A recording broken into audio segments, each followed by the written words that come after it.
آشٹری centre کی جانب ایک قدم بڑھائیے۔ میری دعا ہے کہ اللہ کا نام، اللہ کا کلام اور درود و سلام آپ کو بہت ساری آسانی دے۔ اس بات کے پیچھے بھی کیا ہی وجہ ہوگی کہ جس شخص کو بار بار نظر لگتی ہے اسے کالا دھاگا ہی پہنایا جاتا ہے، اور اگر کسی بچے کو بار بار نظر لگ جائے تو اسے کالا ٹیکا ہی کیوں لگایا جاتا ہے۔ لیکن یہ بات بھی بہت اہم ہے کہ چند منفی پہلو بھی ہیں جو کہ سیاہ رنگ سے منسوب کی جاتے ہیں۔ اب ہم ان کے بارے میں کچھ بات کریں گے۔ آپ نے اکثر وہم کرنے والے لوگوں کو اکثر یہ کہتے ہوا سنا ہوگا کہ کالی بلی رستہ کاٹ گئی۔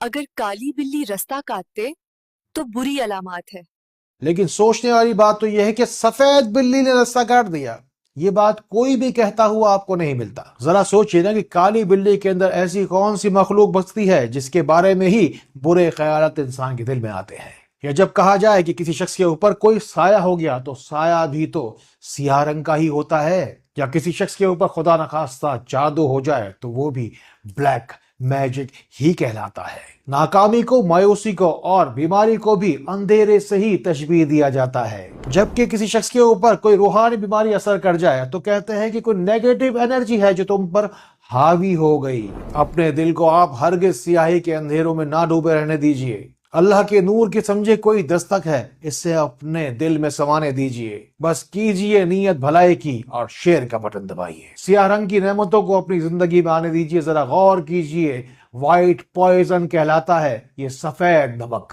اس سفید نمک کو اگر بیماریوں سے بچنا چاہتے ہیں تو زندگی سے نکالیے اور بلیک سالٹ یعنی کہ کالے نمک کی طرف شفٹ ہو جائیے۔ بس آج کے بعد آپ کو ایک دوسرا کام یہ کرنا ہے کہ لال مرچ اور سبز مرچ سے اجتناب کرنا ہے اور کالی مرچ کے استعمال پر توقف کرنا ہے۔ جب تک اس دنیا میں کالی مرچ کے بنائے ہوئے کھانے کھائے جاتے تھے تب تک پوری دنیا کے اندر بیماریاں بھی کم ہی تو تھی۔ اگر آپ کی زندگی میں ناکامی کا اندھیرا کچھ زیادہ ہی ہے تو یہ اگلا عمل خاص طور پر آپ کے لیے ہے۔ بس آپ کو کرنا ہے کہ کالے رنگ کا ایک بڑا سا کپڑا لینا ہے جو اتنا بڑا ہو کہ آپ کے بستر پر چادر کی طرح آ جائے، اور پھر اس چادر کے چاروں کونوں پر آپ کو 4 مرتبہ سورہ فلق اور سورہ ناس پڑھ کر دم کرنا ہے، اور پھر اس بستر پر آپ کو سونا ہے۔ پھر اللہ تعالیٰ سے دعا کرنے کی اللہ تعالیٰ آپ کو اس طرح سے شفا دے جو آپ کی زندگی سے ناکامی کے ہر طرح کے اندھیرے